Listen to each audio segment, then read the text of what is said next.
به نام خداوند رنگی کمان.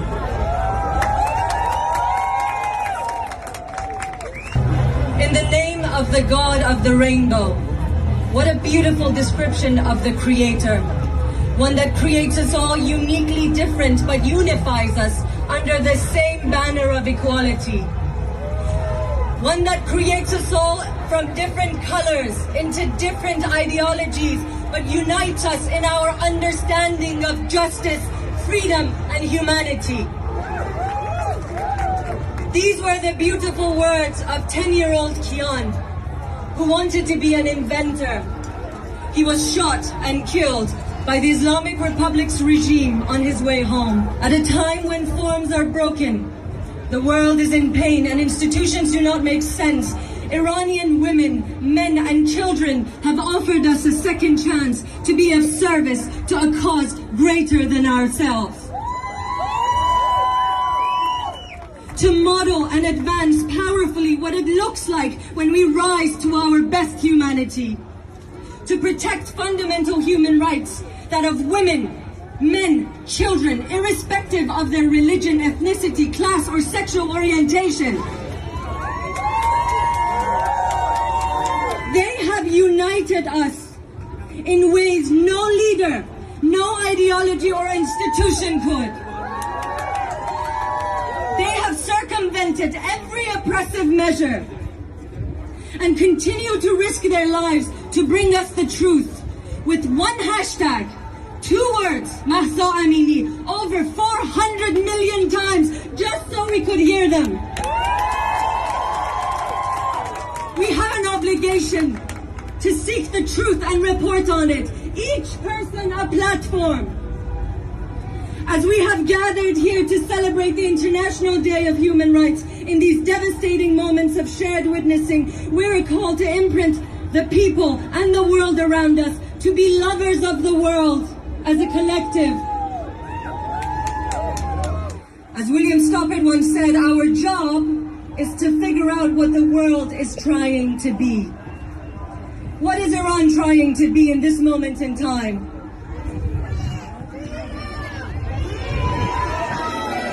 Free. Our calling is to figure this out, to amplify their voices and pave the way so that Iran can free itself of a religious dictatorship, has held its people hostage as Muslims with obligations rather than citizens with rights. Right to life and human dignity, liberty, security, education, opportunity, right to freedom of thought, conscience, and religion that is free of government control, oppression, torture, discrimination, arbitrary arrest, unfair trials, detention, free of government-sanctioned mass killings. We Iranians, as citizens of the United States and other parts of the world, have gathered here today for a tomorrow in which children scream in the playgrounds, not war-ridden streets. Where mothers cry at graduations, not funerals. We are here for a tomorrow where patriarchy, pollution, addiction, corruption have given way to opportunity. We have come here to tell the world that 18,000 is not just a number. There's people with beating hearts behind prison bars. We have come here to tell our Ukrainian brothers and sisters that we share your grief. We have gathered here for peace, prosperity, and not only of Iran, but the United States and the rest of the world. Because we are connected as humans, because their liberation is our liberation. Over the past 43 years, the Islamic Republic has neglected the will of its people and dashed all hopes of peace in the region. Together with Bashar Assad's agents, they have dug mass graves in Syria, funded extremism in Lebanon. They have formed alliances of greed with China only to violently oppress their people. They are responsible for lives their missiles have buried in Ukraine. So I ask the world, isn't it time for the world to come together against this regime.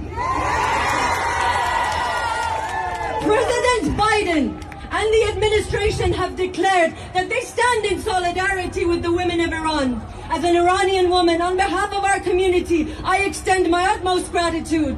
And yet, 10 weeks have passed. Over 448 people have been killed. 63 children. Authorities have deployed heavily armed military force and foreign mercenaries. They have targeted ethnic minority regions disproportionately.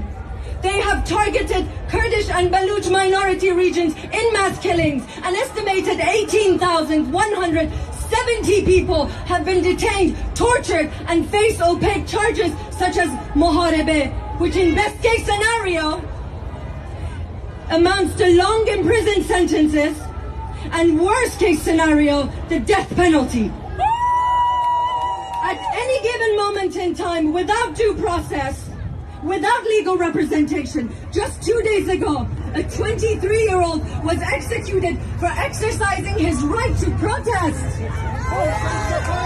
Mohsen Shekhari!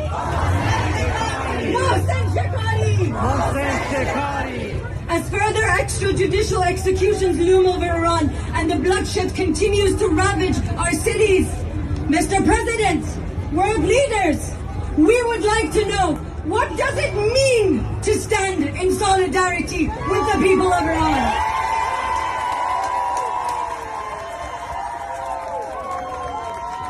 Isn't it time to move past performative words and towards action in service of human rights?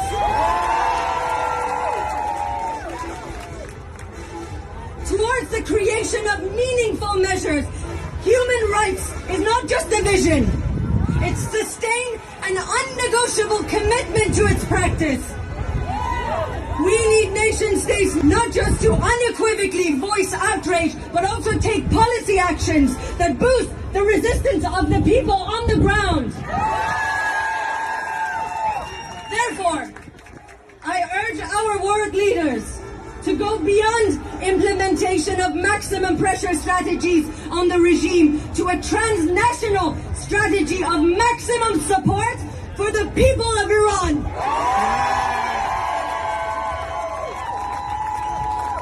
President Biden, we need you to designate the leader of the Islamic Republic of Iran and the government as a regime that has engaged in gross human rights violations and terrorism.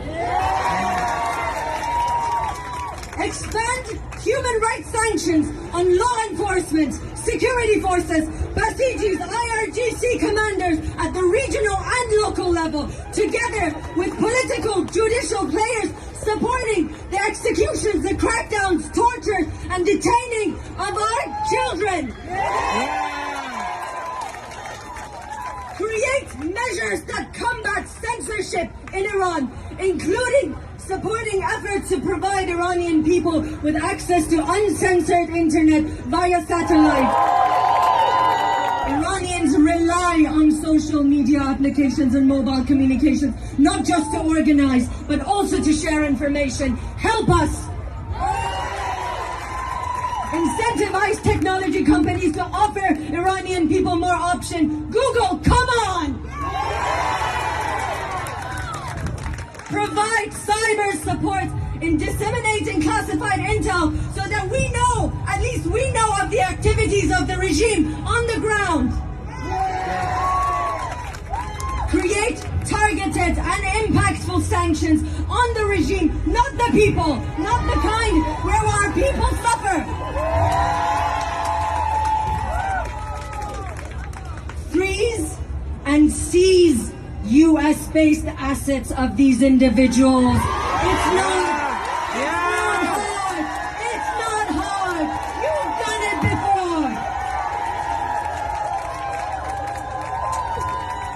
before. Use those elected penalties and help us.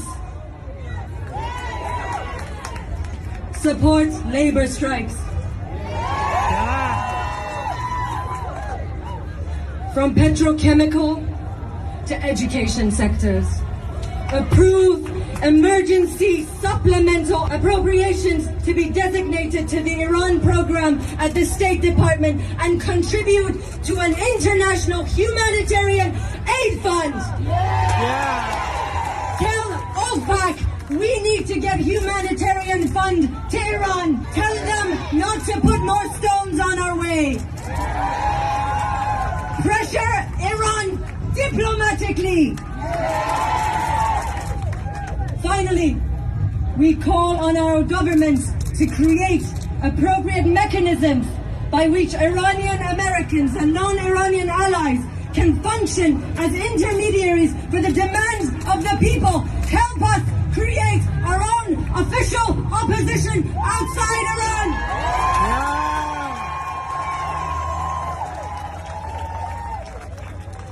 کیان جانم قایقت خیلی خوب کار میکند. خیلی خوب. Thank you.